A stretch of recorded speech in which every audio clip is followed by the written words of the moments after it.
Hey guys, welcome to Lingua Marina. Today we're going to talk about your mistakes in English, and sometimes people correct your mistakes and they're totally right. And it's good when people are giving you feedback. I actually love when people tell me that I make mistakes because this is the way for me to improve my language. But sometimes people get too snobby and correct things that are not actually mistakes. And there are a lot of snobs all over the internet. There are, I'm sure, a lot of snobs in your life. Today we're going to talk about mistakes that aren't really mistakes. So if you're interested, continue watching this video.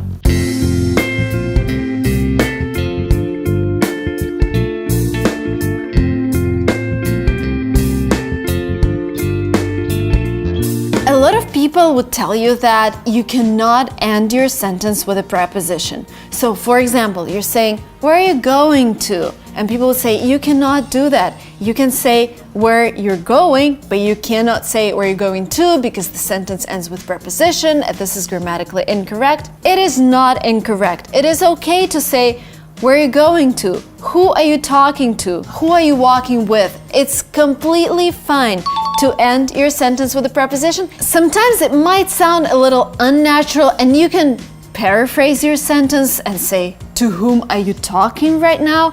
But I would say the second version sounds even more unnatural. So who are you talking to? Where are you going to? Where are you coming from? Is completely okay. There is no mistake in putting your preposition in the end of your sentence. There are a lot of words in English that are kind of singular, but they mean plural things. For example, data. If we go to the roots of this word, and by the way, I love going to the roots of different words because then you understand where it's coming from, you understand the history of the word, and you kind of have more information to make the right decision. So data comes from Latin, and in Latin it was plural, and obviously when you have a set of different information points, of course it's plural. And some people would tell you, you can't say this data isn't enough. You should say the data you presented aren't enough because yes, it's from Latin, yes, it should be plural, but it's completely okay to say data is enough. Or in other words, use data as a singular noun because words come to us from Latin, but then they evolve in our language, they evolve in our everyday life. And we say data, yes, we actually mean a lot of information, but this word is one word that describes that information and we can use it as a singular noun. This data is enough. If you want to sound better in English, it is very useful to read and listen to people who speak English in the right way every single day. And I know there are so many books out there that I want to read, that you want to read. And there's an app called Blinkist that actually tells you the most important things from every single book in 15-minute formats. You can either listen to it or you can read it. And I think this is one of the best inventions for people like me who just want to read everything that's out there on the market.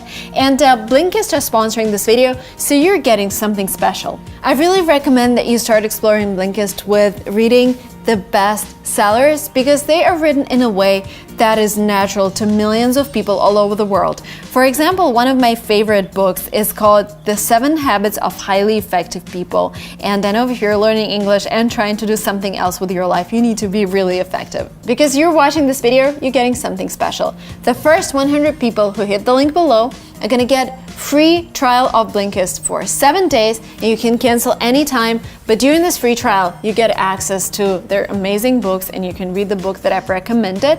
And if you want to continue with a full membership, you're gonna get 25% off. The link will be below. Be one of the first 100 people.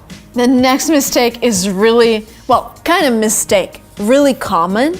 And people would correct me a lot, especially here on YouTube. When somebody asks you, "How are you?"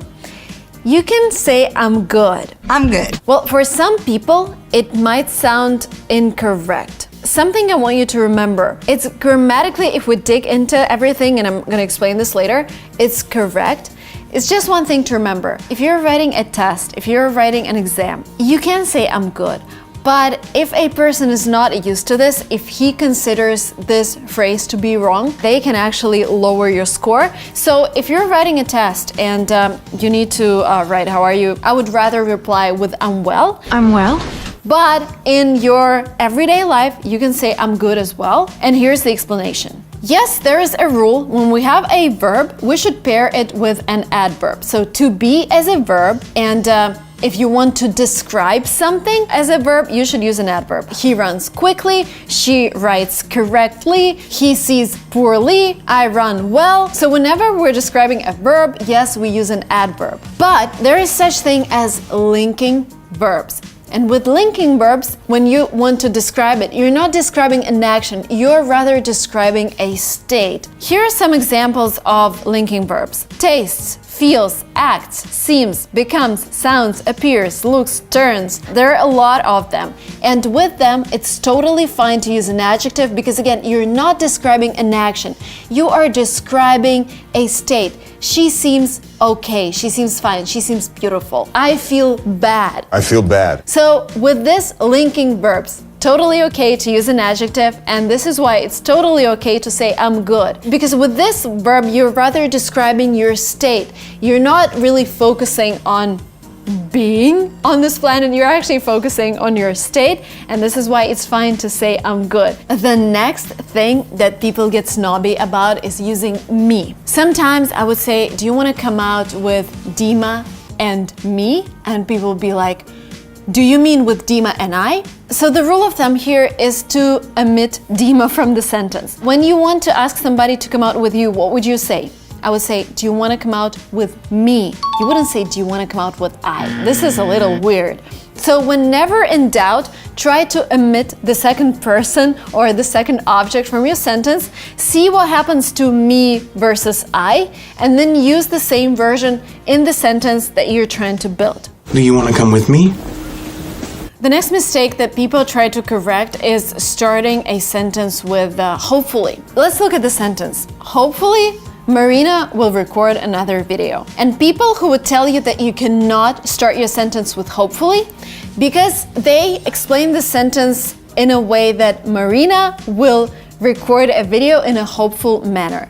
Which is not true really, because hopefully has become one of those introductory words like however, more often, furthermore, and other words that you can totally start your sentence with. So starting a sentence with hopefully is okay. However, it's not really okay to start your sentence with but or and. You need to replace these words with introductory words. So instead of saying, but I wanted to do that, you should say, however, I wanted to do that. Instead of saying, and she also brought bread, it's more grammatically correct to say, moreover, she brought bread.